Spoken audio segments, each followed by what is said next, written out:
ক্যালকাটা ইউনিভার্সিটির এন্ট্রান্স কিন্তু খুব জোর হতে পারে সেপ্টেম্বর মাস করে আর অথবা আগস্ট মাস করে। তো আগস্ট সেপ্টেম্বরের মধ্যেই কিন্তু এন্ট্রান্স এক্সাম হবে আর জুলাই করে কিন্তু তোমাদের ফর্মটা বেরিয়ে যাবে। এটা নিয়ে কোনো চিন্তা করো না যে কেন এখনও ফর্ম বেরোচ্ছে না। জেনারেল লাইনের ফর্ম এই কদিন পরেই বেরিয়ে যাবে। হ্যাঁ, জেনারেল লাইনের ফর্ম বেরিয়ে যেতে পারে, কিন্তু এই ল ডিপার্টমেন্টে বা ক্যালকাটা ইউনিভার্সিটিতে কিন্তু খুব একটু দেরি করে, একটু ডিলে করে ফর্মটা বার করতে অন্য ইউনিভার্সিটির থেকে।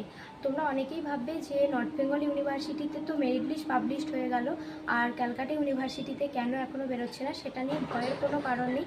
তোমরা চাইলে একটা জেনারেল কলেজে অ্যাডমিশন নিয়ে রাখতেই পারো, কিন্তু তোমাদের সম্ভাব্য ডেট আমি একটা বলেই দিলাম যে তোমরা আগস্ট সেপ্টেম্বর মাস করে তোমাদের এন্ট্রান্স হবে। তো ভালোভাবে তোমরা এন্ট্রান্সের জন্য প্রস্তুতি নাও। আর যদি কোনো সিলেবাস সংক্রান্ত ডাউট থেকে থাকে আমার